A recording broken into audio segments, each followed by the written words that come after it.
Hey, it's Andrew Downs. I'm proud to support Three Beards Media, and I would love to work with you. If you need merchandise for your company, organization, band, softball team, whatever, I can help. From name brand apparel to promotional items, large orders or small, online stores, and more, I can help your brand stand out. AKC Marketing is local, based in Johnston, and we are an employee-owned business, so our costs are low and our turnaround times are fast. But most importantly, we give you personal service to make sure you get exactly what you're looking for. Email me at andrew@akcmarketing.com or find me on social media, and let's make some cool stuff together. Now sit back and enjoy this Three Beards Media podcast.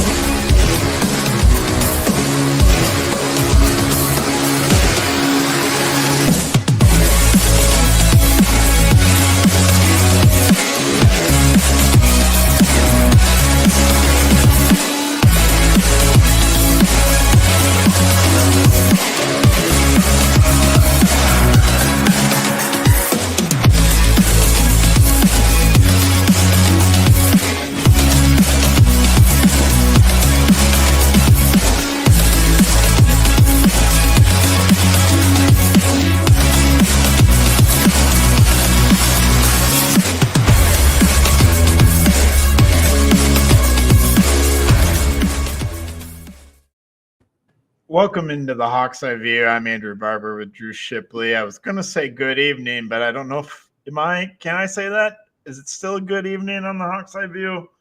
You can see the title of this episode. In spirit of Festivus, I think we're going to have a late Festivus here in January, or is it early? Are we late or are we early? I don't know. I think we're late. I think the Festivus was supposed to be like the 23rd of December or something. It's fine. We're still doing it. 23rd of January, a month later. Here we are. We're early for Festivus 2025. Go ahead, Drew. Just go. How are we going to do their tests of strength, though? I don't know. I was really just more going to air the grievances. Feats of strength, maybe we'll do that later in the year, but. Okay, well, minus Lucy Olson's perfect shooting night yesterday and a drubbing of Washington. They lost 5 in a row before that. Put them solidly on the bubble. And, talking at the beginning of the season, thinking that their ceiling would have been, top 16 in the country, top 4 seed, hosting the first and second rounds of the freaking tournament, to one of the last 4 teams in, along with Iowa State, which is having an equally disappointing season in their own right. First year under Jan Jensen, regression of growth from Hannah Stolke. Sydney Falter, I guess she's doing better than I thought in a different role. But by and large, not seeing the growth that we need from the senior class, the upperclassmen, to let these freshmen grow as a collective team, because we expect a lot out of this freshman class, and I don't think the returns have been there as of yet. So I would say that on the women's side. The men's side, I mean, what have we not said about the defense? I mean, I told this to Keith Murphy the other day that I feel like anytime a basketball team scores 80 points, you should win the game 90% of the time. And I mean, we scored 85 points against Wisconsin and lost by almost fucking 40. Right? Like 35, something like that. Give up 115 points. And let's be clear here. Wisconsin is not an offensive juggernaut. They haven't been ever. They've been like the Virginia of fucking Big Ten basketball, right? Not anymore, but yeah, I get where you're going. Go out there, grind wins out, 55, 60 points a clip. Like, maybe not anymore, maybe not this year, but fuck, in the last decade for sure, I feel like they've been the Virginia of the Big Ten. Just grind wins out, 55, 60 points. That's been their style more often than not. I would say it's a little different for them this year, but yeah, more often than not, you're right. Losing to the worst fucking team in the conference at home with 5,000 people in your house is fucking embarrassing. Yeah. There's a reason why there's only fucking 5,000 people there on a fucking Tuesday night at 8 p.m. tip. Yeah. Minnesota's no longer the worst team in the Big Ten. I mean, at least record-wise or in the standings. They got out of the cellar with that win at Iowa. And what, they were up fucking 25 points on us at one point too, weren't they? 20, 25? Something like that? They were lucky. They're up 20. They're up 20 at one point. I mean, just how many years are we in and expect a different result on defense? Yeah, we're 16 years in. I mean, yeah, defensively, we had those few years with Gazelle and Woodbury where the defense actually was pretty good. Gazelle, Clemens, and Woodbury, those guys were actually great on defense. Yeah. And the offense was actually a problem at times during those years. But that was just like a 2-year period. Other than that, I can't really remember a time that the defense and the rebounding was particularly good. Yeah. And I've said this on this podcast before, and I've said it on other podcasts before, that I feel like defense and rebounding is an effort to play. I don't see a lot of effort. Yeah. I didn't put this out there, but I was thinking this in my mind as I was watching the game against Minnesota. And I was just thinking, somebody show me that they care. Whether it's coach or a player, someone show me that you care, because after losing 2 on the road like you did, you come back home against the worst team, you should come out with your hair on fire from the jump.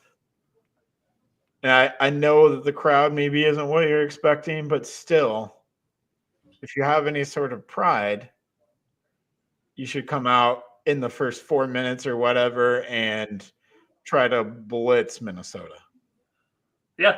Even if it doesn't work, it should at least be abundantly clear that you're trying your hardest. And for 35 minutes of that basketball game, until they made the fake comeback, 5 minutes with 5 minutes to go, it was very clear that the effort was not there. And then they made a fake comeback. I call it the fake comeback. I mean, so that's my grievance, is the fake comebacks. Okay. Many times, I'm sick of the fake comebacks. I want to see the actual comeback. Or maybe you don't have to come back at all if you don't put yourself in such a hole. We had that awesome fake comeback against Tennessee in the second round of the NCAA tournament.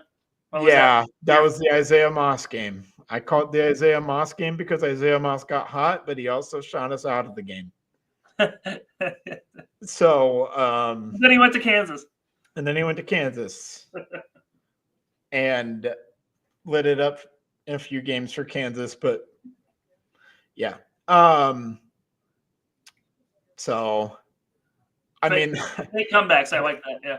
Yeah, the Tennessee game actually in that second round, that was actually probably one of the higher points of the Fran McCaffrey era, I would say, actually. Being up against a team that eventually went to the Final Four. That was a team that went to the Final Four that we forced overtime, and they didn't really face a lot of competition. I'd have to go look. But until they got to the Final Four, they didn't really – And didn't we have to overcome a 20-point lead in the first round game too to even make it there? Yeah, we overcame that against Cincinnati. We were the 7 seed. Cincinnati was the 10 seed. We overcame a late deficit against Cincinnati. Bohannon hit a shot and some free throws down the stretch to kind of shore that up.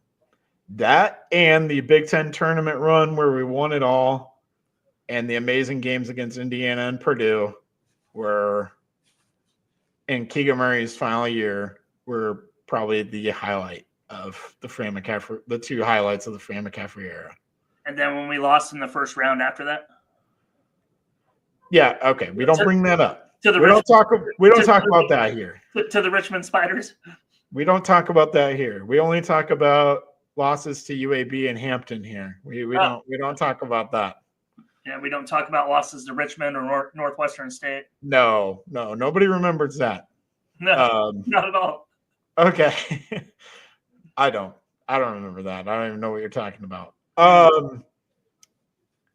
Yeah, so there's that, and it seems like at certain points during the Minnesota game too, I'm thinking this is where Fran would blow his top at the players or somebody, and we just haven't seen that. Whether you like that or not, I don't care. But that's how you know Fran is actually there and engaged.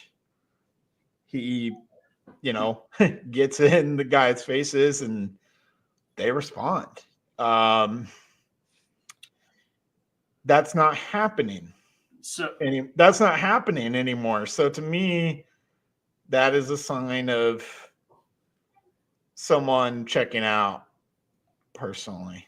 Or maybe he knows the guys won't respond to that. I don't know. I'm trying to be charitable, I guess, by saying that, but it doesn't look good. There's been a recent change in the head shed at the University of Iowa, and her name is Beth Getz. Yeah. So I don't know if something was said on that level of like this behavior is not tolerated anymore. Because some of that was just absolutely ridiculous. Like standing in front of the ref and just staring him down. Like what nonsense is that going to do? It led to one of the greatest comebacks. He did. Is that against Michigan State? Yeah. 2 years ago against Michigan State. It led to one of the greatest comebacks. I don't know. Some of the shenanigans, I guess. You're right. We haven't seen any like FranCon 5 blow-ups on any level towards referees, towards players, towards anybody. So, I think it is probably one of those two options if Beth Getz is reeling him in or if he's just lack of interest. Or he's found inner peace and, just this is a new calmer Fran. He's found Jesus. He's found some sort of enlightenment or God or whatever. Yeah. Buddha's hanging in his office. I have no clue. I'm just saying that's the charitable option there. Right. I think the less charitable and the more likely option is that he's mentally checked out.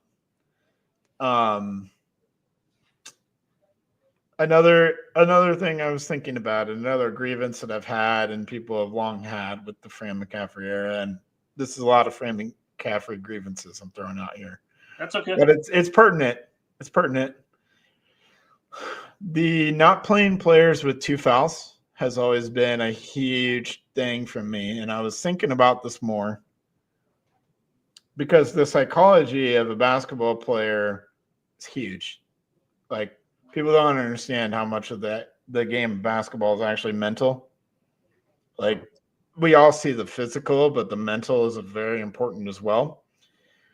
In the back of your mind, if you play for Iowa and you get 1 foul, you're automatically kind of backpedaling defensively and in rebounding situations because you know that if you get 1 more, you're done for the half. And then very likely as well, if you pick up a quick third early in the second half, you're done. So, but that's always kind of in your mind, and you're kind of wondering about that. And you don't know how each officiating crew is going to call any given game. And you can have an idea because you've seen some of those refs before, but you don't know how tightly things are going to be called. But that's it's something that you have to worry about. That's true. But I think it was the Utah game where we were so shorthanded that Fran had to play Harding and Peyton Sanford in the first half with 2 fouls for an extended period of time, and they didn't pick up a third. Neither one of them picked up a third. We actually won the Utah game.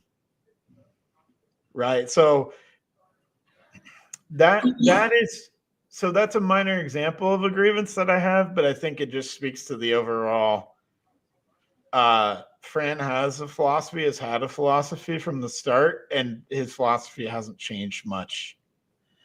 And the thing is he's been consistent throughout, right? Like, it doesn't matter if it was a low leverage game or a high leverage game, or like, all the marbles, or a fucking non-con against North Carolina A&T. Right? Like, always hitting on 16 at blackjack. Always. Sure. And I think I would rather it be that way. Always one way or always another. Because then you're not giving up false expectations. Like, why are you taking the best player out of the game? He's got 15 points and 8 boards in 12 minutes. He's got 2 fouls, but he's clearly your only offensive option, right? Yeah. Well, okay, so you're either going to miss him for the last 8 minutes of the half, right? Or you're going to miss him the last 8 minutes of the game if he fouls out, worst case scenario. Right? So I think, like, I don't like the philosophy, but I like that he plays it all the time. Does that make sense? Yeah. It hadn't mattered if it was Joe Wieskamp or fucking Dembele or like Peter Jock or Luka Garza. Right. Or Mike Gasol, or like, I don't know, name somebody that fucking sucked. I don't know. Doesn't matter. Yeah, it's all right. It's not a big deal. So I mean, I like the concept that he was consistent with it. I don't like the philosophy itself. Right. I mean, if he's gonna go down with that, then by all means. I mean, he's the one that gets paid $7 million a year. So yeah, well, or whatever. Less than that, far less than that.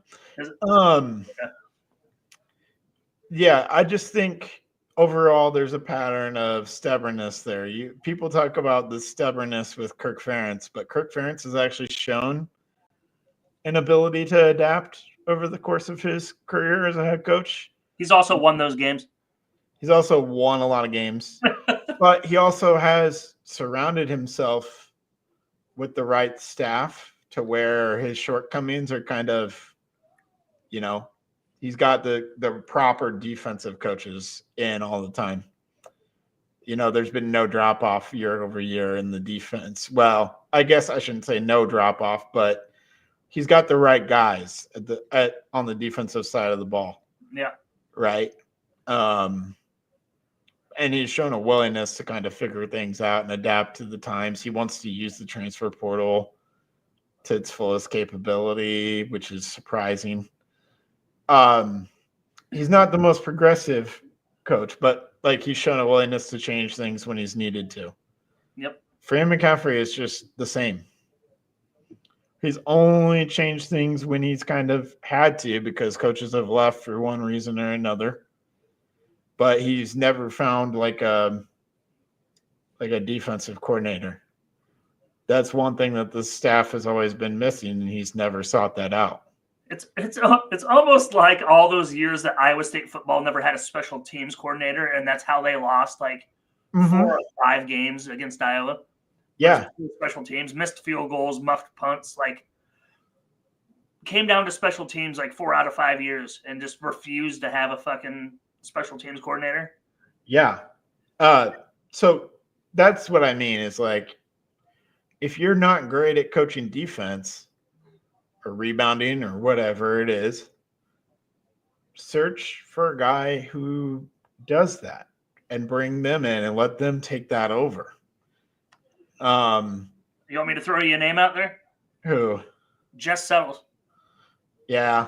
I mean, I don't know what kind of coaching experience Jess has. I love Jess. I think there's other guys more qualified for the job that we could land. But To be fair, that job doesn't even exist, right? So, like, I think I would rather have Jess than not have Jess. Right. Exactly. One of the kings of rebounding, and then not only that, but the undersized guy that he was to do it at 6'5", 6'6", like the old school 90s, you know? Barkley's, Rodman's. Right. Yeah, I mean, I just wanted to throw a legacy out there, just to not have all airing a grievance. I wanted some. Sorry. How about we get some resolution? We need some resolution. We will have resolution. We'll throw that for the second half of the episode, so we'll end on a higher note. Okay. I like it. But yeah, you gotta have a defensive coach if that's not your thing, or if you're a defensive head coach, you gotta have an offensive coach as an assistant, right? It works both ways. But then you also have to have guys on the staff that are ace recruiters. So maybe we can slip in a little positive here because I like Tristan Spurlock.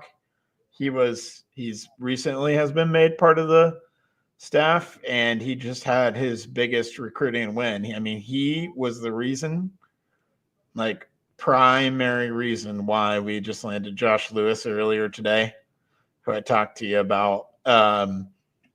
Second highest rated recruit because his recruiting ranking got bumped up in the 247 era since 247 era has tracked recruiting rankings. So he's second only to Tyler Smith. So that's a huge win. And so I think Fran hasn't had a guy like Spurlock hanging out on the staff for all of his years, and it's kind of hurt him in a lot of ways. He's done well to identify guys who are maybe under the radar and then develop them up. Like we've talked about a lot of them. Jared Utoff was a guy that he brought in, Aaron White, Clemens, the Murray twins weren't very highly sought after, but they were a legacy Iowa thing, but he really developed them. We've seen Fran do that, but having an ace recruiter is kind of a big deal too. So he's finally has that now. I think he's got a guy who can really help on that front. But yeah, I don't know. Here's the thing, Andrew, since we're going to stick with airing of grievances this half hour, is I did a little research of the other top 5 recruits of the Fran era, right? Yeah. What did Tyler Smith do? Well, he stayed here for 2 years and transferred to Tennessee. And then he got his ass kicked off the team, right? Did he get kicked off the Tennessee team? He got kicked off the Tennessee team after he was 2-time first team All SEC. Got kicked off. Yikes. Yeah. So then we had Adam Woodbury, right? Yeah. Well, you got to go by composite. Yeah. Then you have Woodbury. Okay. Woodbury, what did he do? Well, he was a defensive anchor for a lot of years, for 4 years. You want to take a guess at his career high of scoring? Career high. Yeah, but his value wasn't scoring. No. I'm just throwing it out there, though. I need you to go with me here. 11 points. No, it was his career high was 15, actually. Okay, nice. His average was 7 and 8. Okay. Point is no conference honors, no All-Americans, no nothing, right? Let's go. Joe Wieskamp, first team All Freshman, second team All Big Ten, third team All Big Ten. Yeah. In all consecutive years. Yeah. Second round draft pick, probably career G League guy, right? At this point. Yeah. I don't know. I mean, as much as they built up, like all the recruiting services out there of what Joe Wieskamp was going to be, you could have swore he was going to be an All-American. Yeah. And he wasn't even a first team All Big Ten. Right. He was great, and I enjoyed watching him, but he still wasn't the player I thought all the recruiting services were telling us he was. Mr. Basketball, Muscatine, Iowa. I don't know. Who was the last one on the list I looked up? Damn it. I don't know. Point is they haven't done shit compared Yeah, I got you. compared to what they've been recruited as. I got you.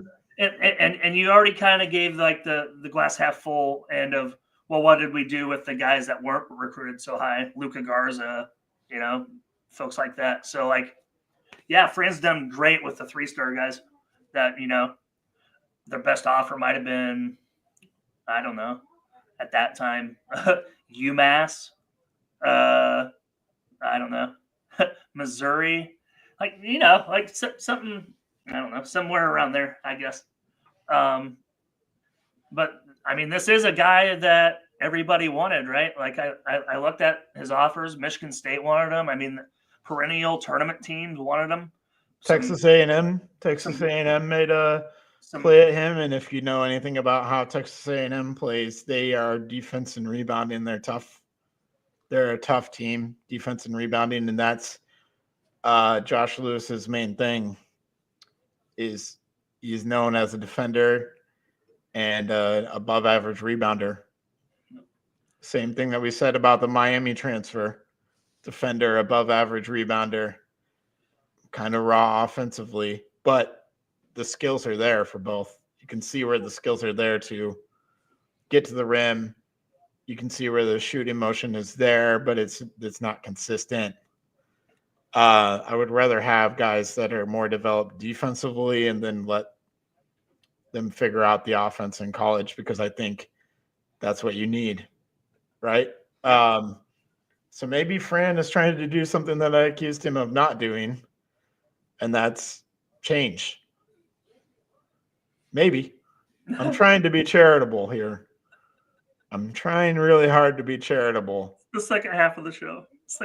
I know.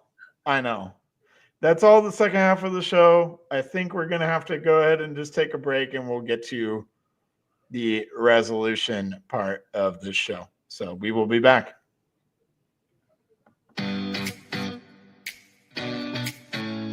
Making great tasting bourbon requires the perfect combination of ingredients, conditions, and time. The longer it rests, the better it tastes. Revelton Distillery's new single barrel bourbon is made from 80% corn, sourced 100% from Iowa farmers. And unlike mass-produced bourbons, each barrel of Revelton's single barrel bourbon is unique, proofed on when it tastes best. As they like to say, it'll be ready when it's ready. And to ensure the highest standards of quality and flavor, owners Rob and Christy Taylor oversee the production and bottling. Every single barrel. Iowa born, Iowa aged, Iowa bottled. Try the new single barrel bourbon from Iowa's own Revelton Distillery. ReveltonDistillery.com.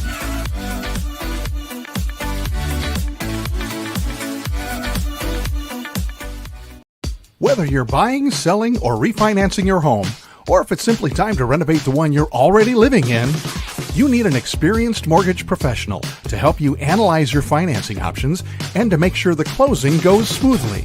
And that's exactly what you get when you call Kyle Lehman at Wintrust Mortgage. Kyle's experience and expertise, coupled with Wintrust's rates and programs, ensures you'll get the mortgage that's right for you. You may even qualify for down payment assistance. Before you reach out to a realtor, call Kyle and get pre-qualified, empowering you to start shopping for the home of your dreams. Call Kyle at 515-473-0546. Kyle Lehman Wintrust Mortgage, 515-473-0546. In 2023, a crack Green Beret named Dan Douglas retired his military command and promptly escaped to a full-time career in real estate. Today, this man is wanted by home buyers and sellers who want to survive the process without spending a fortune.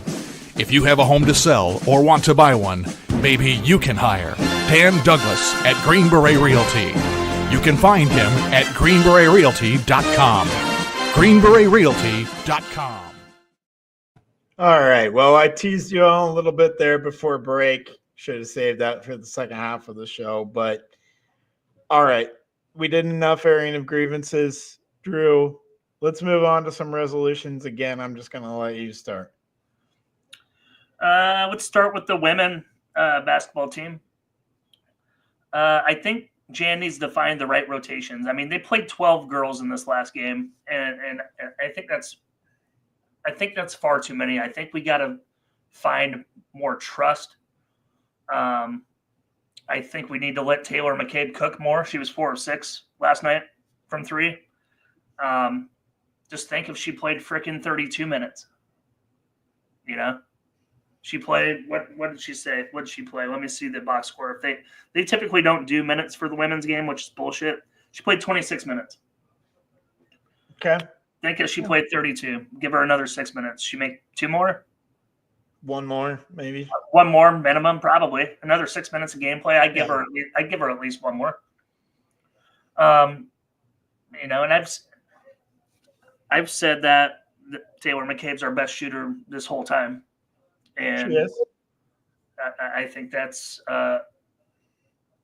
undisputed, right?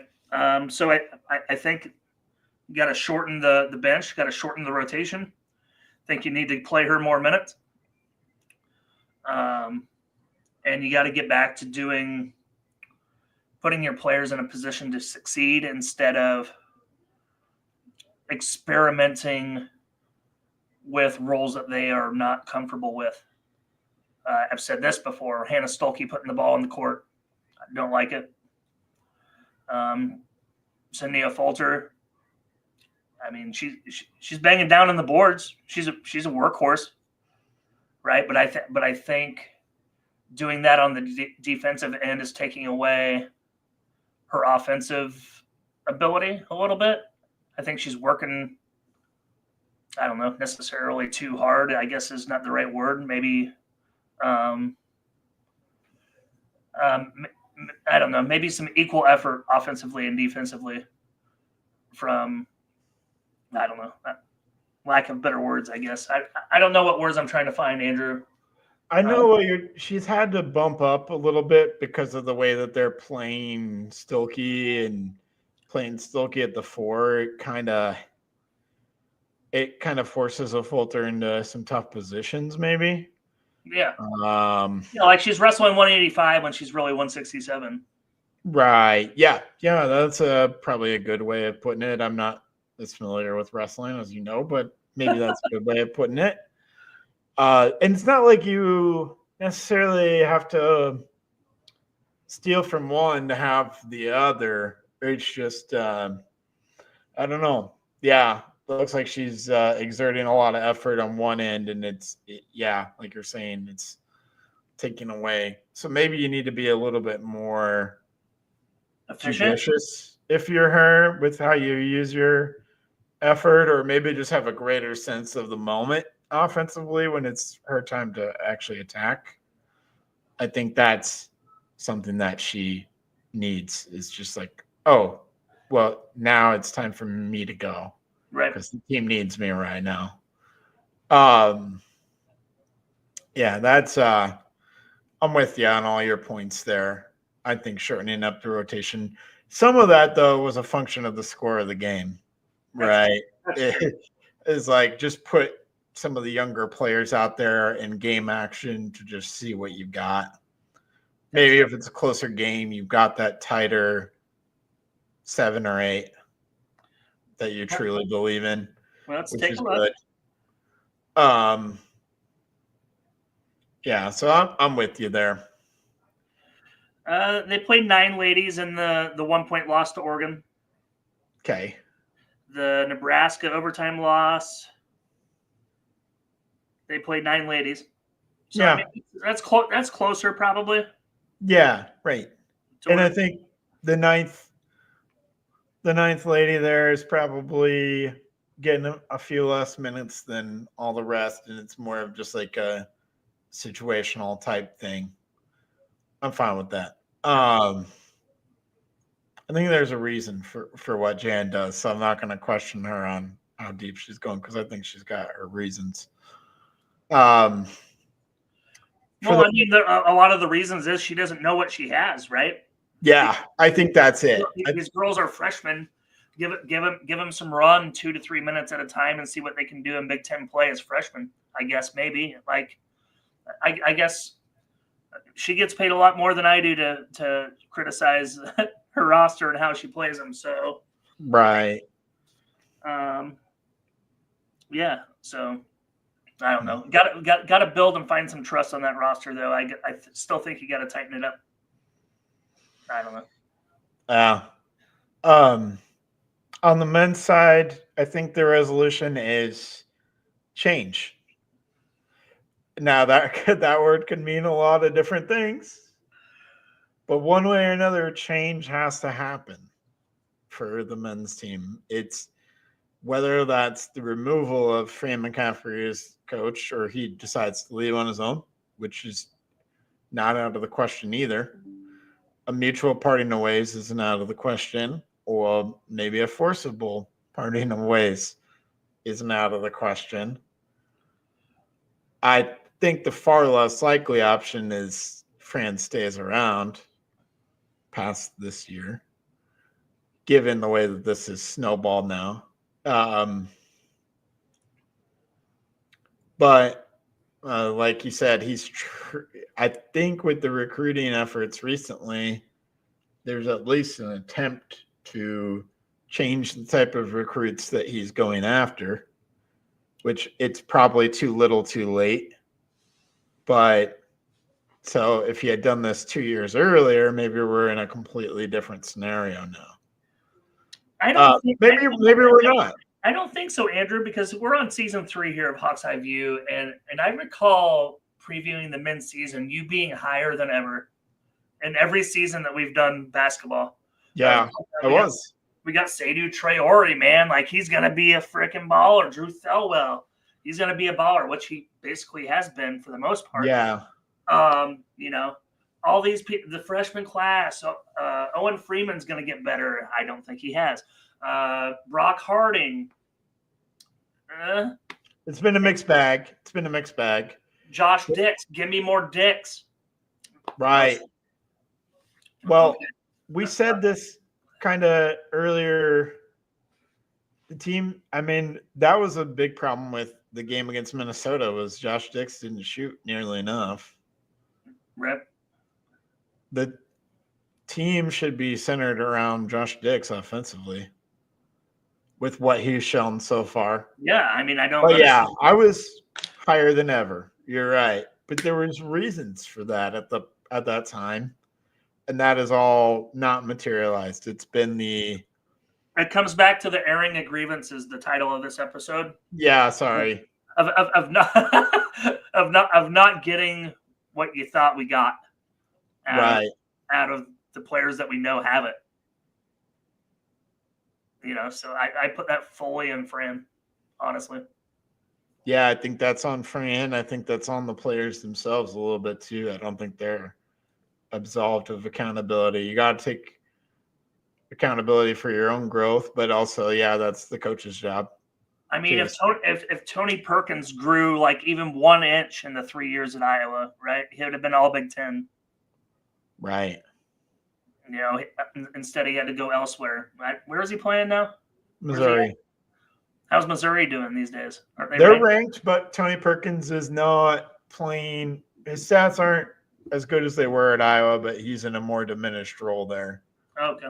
On an overall better team. Do you know Joe Yesufu is still playing college basketball? Yeah, he plays for West Virginia. And Darren DeVries for the second time. Darren DeVries for the second time. Which leads me to my change point. I think if there's a change, it's that man.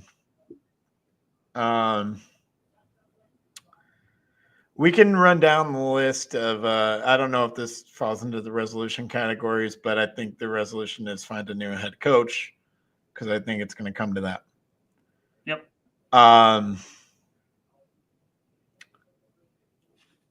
Darren DeVries has to be the first call, but there's a lot of complicating factors there with potential buyouts on both ends. Isn't Fran's only like $7 million though total? $5 million to buy out Fran is the number I know. $6.5 million to buy out Darian DeVries under his current contract, West Virginia could choose to renew and make that buyout higher. They might take that option. I don't know, but they could. But right now, as it stands, $6.5 million to buy Darian DeVries out from West Virginia, $5 million to buy Fran out. Unless he leaves on his own, then it's all null and void. No buyout for Fran. I just don't see him walking away from free money like that, though, Andrew. I'm going to rule that out, but I'm just saying that's a potential circumstance, possibility. So I know that the athletic department has a lot of money. The issue is, do you want to allocate that money to buyouts on both ends and then offering a new contract? Because you're probably talking about $20 million, give or take, in either direction. I think unfortunately you're looking at more of like a Tom Davis lame duck coach, swan song type deal, of where it's his last year, and for better or worse, and you're gonna just let it ride out. Yeah, I think that's a far more likely scenario. I also don't think that Darren DeVries leaves West Virginia after 1 year. I don't see him being a guy like that. Well, I don't think he would if it was for any other job other than Iowa. My sources say Iowa basketball is Darren DeVries' dream job. He would leave in a heartbeat. That sounds like the kind of guy we want. Yeah, for sure. The kind of guy that wants to be here. If that's not an option for whatever reason, say he doesn't want to leave West Virginia after 1 year, maybe, or the money doesn't work out on Iowa's end with buyouts and what have you. The second call is Ben McCollum, who is from around the Iowa City area. And someone made a great comparison that I didn't realize. Bo Ryan, I don't care what you think of Bo Ryan, started D2, won a bunch of national championships in D2, was from Wisconsin, ended up becoming the coach at Wisconsin and having a lot of success. So maybe Ben McCollum is going to follow in that kind of footsteps, be Iowa's sort of version of Bo Ryan, and that would be awesome. I don't think either of those guys are a wrong answer. After those two, it gets a little bit murky, but I do want to kind of go into that. Go ahead, though. Take the sentimentals aside. What do you think's a better job, West Virginia or Iowa?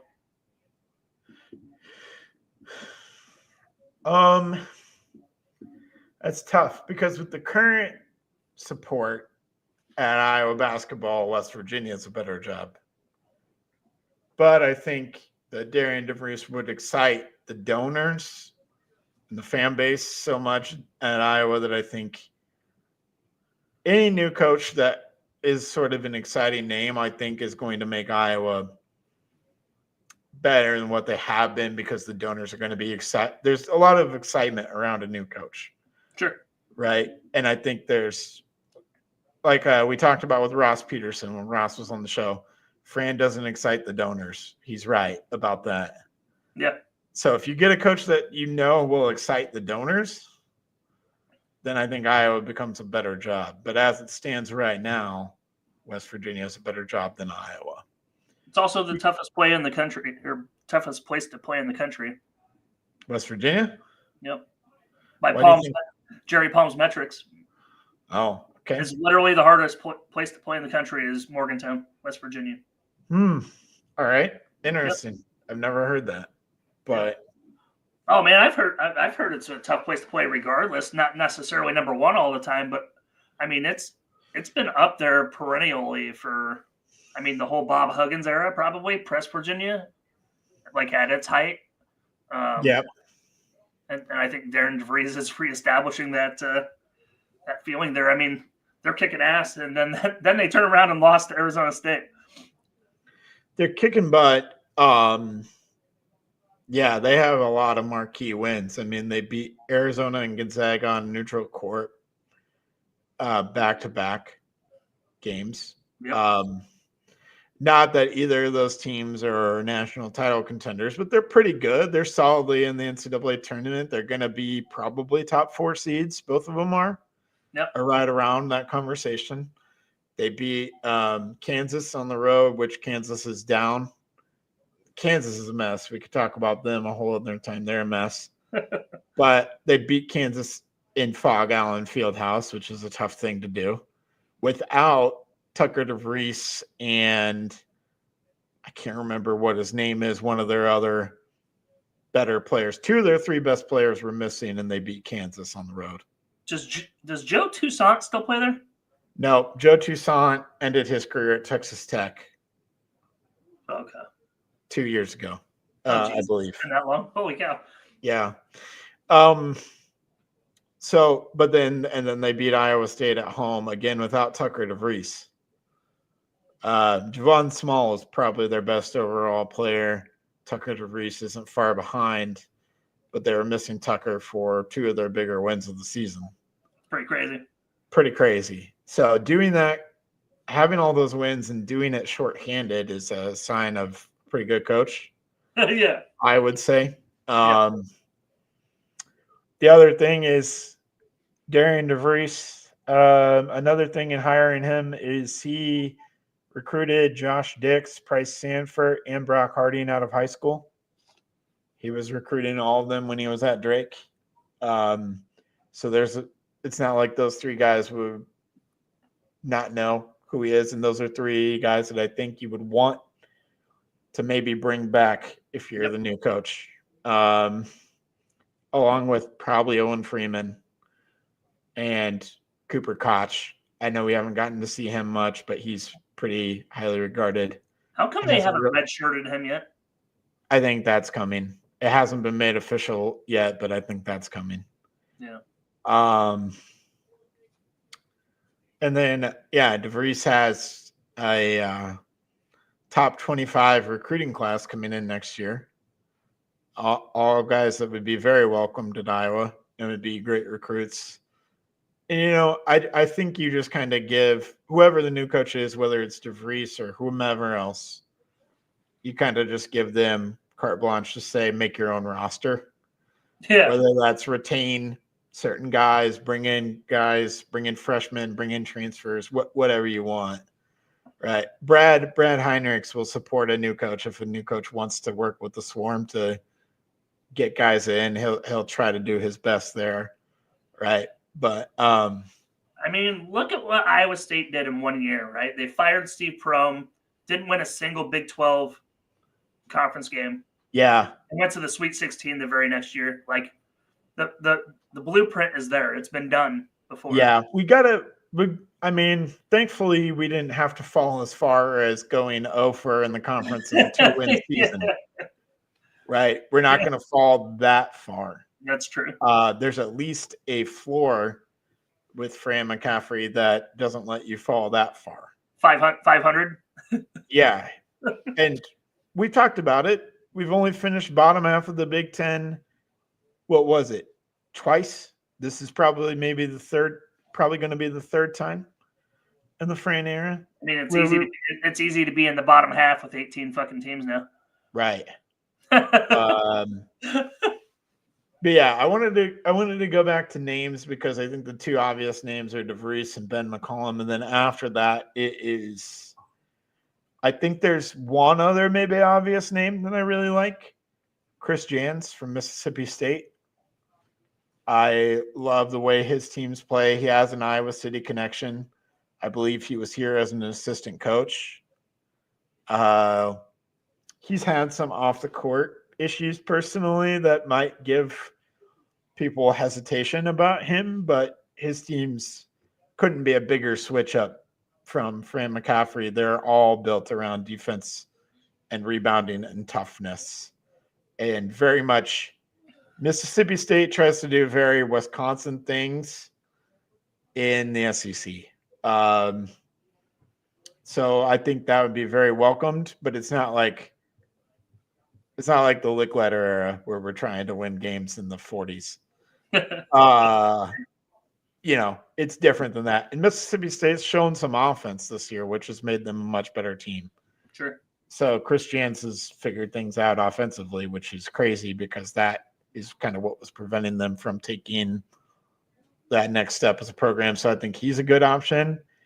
And then the other two guys are Ryan Odom, VCU, and Josh Schertz, St. Louis, formerly Indiana State. First year at St. Louis. Odom, I think it's his second or his third year at VCU. Those would be there's my top 5 guys that I want in the order that I would want them. So Mick Cronin and Danny Hurley are not on your list. Well, they're not realistic. Mick Cronin might be realistic. Danny Hurley obviously is not. No, he's the best fucking coach in the sport, and he's told everybody. Right, exactly. You saw that. You saw that, right? Yeah. This guy. How big of an asshole can you be? Yeah, that definitely wouldn't connect with Iowa fans, I don't think. No. I think all the 5 guys that I mentioned would for sure connect with Iowa fans, would be a welcome change. There's other guys out there that I've heard. Steve Forbes has Iowa connections. Porter Moser is another name that I've heard. Fred Hoiberg. I don't want Fred Hoiberg. No thanks. No thanks. As much as I would like to mess with Iowa State fans, look at what he's done at Nebraska. He's basically done the same thing as Tim Miles. He has one NCAA tournament appearance in 6 years.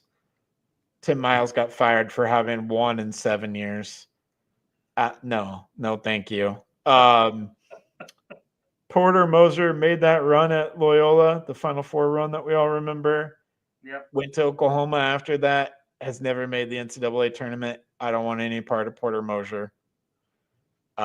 Steve Forbes, who everybody mentions a lot, was a great candidate in 2010 when we hired Fran, but is no longer a great candidate, has never made the NCAA tournament at Wake Forest. I don't want 2 head coaches from power conferences that have never made the NCAA tournament. I have no. It's pretty crazy to say that Wake Forest, because I remember in my early formative years, Wake Forest was a number 1 or number 2 seed almost every year. Tim Duncan era, and then the Chris Paul era. I mean, what happened to that poor school? And then the Al Farouk Aminu era. Yeah. I mean, they had a hell of a 7-8 year run there, man. Yeah, they sure did. So having all that history and not doing anything with it, I don't want Forbes. Okay.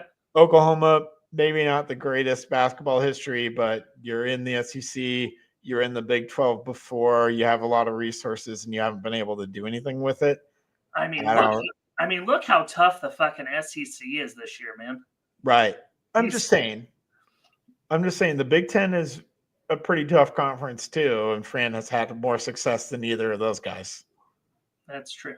So if we're hiring someone new, I want to have someone that either has more success than Fran has had, or the same amount with potential, right? Or maybe hasn't had their chance at a power conference level, but you can see the potential. You write DeVries a freaking blank check and you get this thing over with. Yeah, I think so too. I just don't know if the university will get on board with that. I want them to. If they're serious about winning, I think that's what they should do. But that's unfortunately not my decision, because I would make that decision today.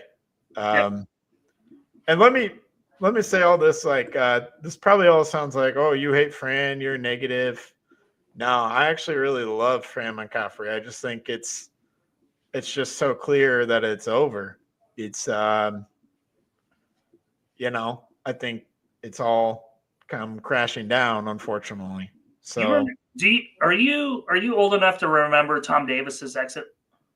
Not really. Tom Davis's exit, I remember Tom Davis, but not the circumstances surrounding his exit because I was 11, 12 years old at the time of his exit. It feels a lot like this.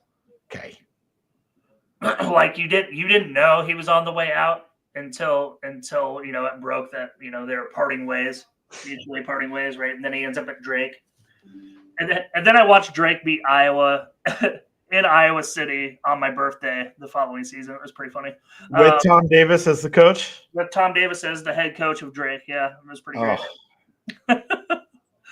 But anyway, it's got a very very similar vibes, I guess is the word I would say. Yeah. We're going to find out particulars were made here probably in this week or so, but like, hey, Fran, thank you for your service. Thank you for the 16 years, but we're going to let you go at the end of the season. We won't hear that until the end because Fran's a professional in that way, I think. Yeah, he is. He is. I know people don't like him for various reasons. I get it. He might rub the general public the wrong way, but his players have always had great things to say about him. And I think that's a good thing.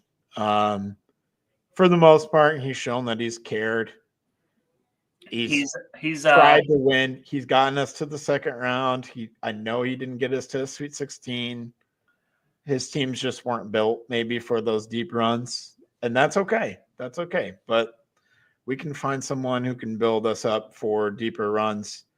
We might have to be okay with some valleys, though, because a lot of other programs, there's been pretty consistent success with Fran. That's why this year and next year, missing 2 years in a row, that's something that's never happened. Yeah. Under Fran. We haven't missed. Well, I take that back. Maybe it has, but it hasn't felt hopeless. It was early on when things were kind of rising, right? And it was getting us to success. Yeah. So I would say even 2 weeks ago, Andrew, I would have said to you that I felt the Iowa men's team had a better chance of making the tournament than the Iowa women's team. 2 weeks ago. Well, and I still felt like they had a chance of making the NCAA tournament until the Minnesota loss. That's when everything goes out the window. And your streak of quad 2 or less losses have ended. Mm-hmm. But going 0-2 on the road like they did in their California trip put them in a pressure-filled position where they had to win at home against Minnesota and Penn State to even keep the NCAA tournament chances alive. Now the schedule is a lot tougher, like we've talked about. Yeah. And you got to win. I mean, if there's any scenario that could take Fran off the hot seat, it is winning at least 10 of the last 12 regular season games. And that's just not happening. No. But that's what it would take. That's what it would take to get him off the hot seat. Maybe. Because I would put you at 22 wins for sure in the NCAA tournament. But you're not doing that. They're not doing that. And if they do, I'll eat my words. I'll come on here and eat my words. But it's not happening. No.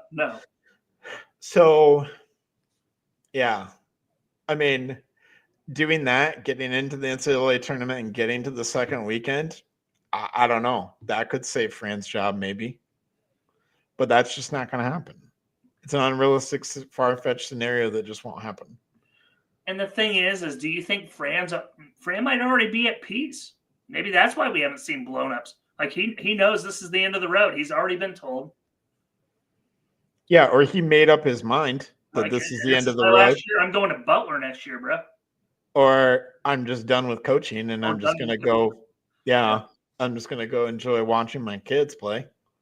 Go join Jay Wright on the CBS crew or some shit. I don't know. Whatever. No, I don't think Fran is prestigious enough to join on a crew. Maybe. No, nor is he like a personality enough to be even remotely interesting. He is interesting to listen to speak. I think he's more built for a podcast form. I think he's very much built for that. He's really good. He's really good on Hawk Talk with Gary Dolphin. Like I enjoy his I enjoy those shows. Yeah, he's interesting to listen to speak. Yep. Man, I've gone longer than I expected, and I feel like I've talked too much. It's okay, man. We can wrap her up. We're coming to the hour, top of the hour here. Perfect. We usually run about an hour. We're right there at an hour. Do we want to do predictions for upcoming games? We can. What about the AFC and NFC championship games? Okay, let's hit our Super Bowl matchup here. Gosh, I'm gonna be boring. I'm gonna take the Chiefs and the Eagles and be super boring. That's so gross. It's gross. I am okay if I'm wrong, because it'd be intriguing to be wrong about that. So, go ahead. I truly think both underdogs could win this weekend. Yeah, I don't doubt it. I'm not saying that Chiefs and Eagles are going to both dominate. I think it'll be in doubt for both games. What Jaden Daniels has done this season has been nothing short of remarkable. God, it sounds like a homer pick though, because season ticket holder. I just came from there, but I'm gonna fucking do it anyway. I'm gonna go Commanders Bills. Hey, I love it, man. No, the Commanders are 6-point underdogs, and they're bigger underdogs than the Bills. Wasn't the first of the 4 falls of Buffalo to the then Redskins? It was one of the 4 Super Bowls in a row they lost. You could be right. I don't know. Again, sure. that's before you were born. No, it wasn't before I was born. It kind of happened as I was a youngster. Yeah. That happened in the early 90s, right? I think the run was from like Thurman Thomas, 89 to 93, I think. Thurman Thomas, Bruce Smith, Andre Reed, yeah. Jim Kelly. Yeah, yep, Jim Kelly. Yeah. So yeah, I was anywhere from 1 to 5 years old during those days. So don't ask me. Going Commanders Bills, I like it. Yeah, I love it. I would personally be okay with that, other than my 5-leg championship parlay that I entered in October would be dead. I have all of the major sport champions. And you're good through what, 2 legs? I'm good through 1 leg because I had Ohio State winning it all in college football. I got the Chiefs. It's boring. I got USC women. Looks sketchy. I got the Alabama men's basketball, and I got the Boston Celtics repeating. What's that pay? $10 for 70,000. Oh, let's go. Yeah, Alabama is really sketchy, although I think they will be there. They were in the Final Four last year. I think they'll be around there this year. Yeah, Juju Watkins can stop UCLA, I guess. Yeah, I guess I'm really nervous about Boston. Boston doesn't look like they're going to repeat. And the Chiefs. I'm also very nervous about the Chiefs. They could absolutely lose. Your shit's going to end with the first leg. Yeah, it is. That's fine. I'm okay. Okay, but if I get Ohio State and the Chiefs, I might have to just cash out, because the cash you gotta see what that offer is. They offer you a couple hundo. Yeah, if they offer me like $1,000, I might just call it a day. So, but yeah, I like the Commanders pick. I don't think that's a homer pick. I think they're absolutely could win that game, especially with Jalen Hurts being injured. So, yep. All right. Well, I know the Iowa women have a game coming up soon, and I think they should be heavily favored in that game. Yeah, it's a home game against 7-10 Northwestern next Tuesday. I like Iowa women to win that one. The Iowa men play tomorrow night. I have no idea what's going to happen tomorrow night. Over under 2,500 fans. Who are they playing? Penn State. Oh, God. Penn State's not very good either in the Big Ten standings.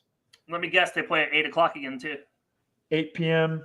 on Friday night. Both teams are 3-5 in the Big Ten. Maybe. Who knows? 6.5. 6.5. The over on total points. There. I can confidently say the over on total points. Whatever it is, the over on total points. 160.5 probably. Yeah. Screw it. Iowa to win. Yep, they both sweep. Yeah. They Let's both go. sweep. We'll be back next week. Oh, well, let's pick one other Iowa men's game before next week at Ohio State. Chalk it up. Loss. Yep, there you go. Yeah. So we'll beat Penn State, but we'll lose to Ohio State on the road, which I would have said before the season anyways. So we'll fall to 4-6. Yeah. So, okay. That's it. You got anything else before we get out of here and call it a night? Nah, I'm good, man. I feel much better, actually. Great. I knew we needed to just let it all out here tonight, and maybe we'll need to let it all out again in weeks coming. Who knows, but maybe we'll have some good news. Maybe. Maybe they'll do something unexpected and go on an unexpected run. I don't think it could have been much of a worse of a week combined for the University of Iowa. I don't think it gets worse than what fans have endured this last 10 days or so. Yeah, it's been pretty brutal. Yeah. It's been pretty brutal. So nowhere to go but up, right? Yep, agree. All right. We'll leave you on that note, and we will be back next week, Thursday at 6 p.m. So thank you all for listening as always, and have a great night, and go Hawks. Go Hawks.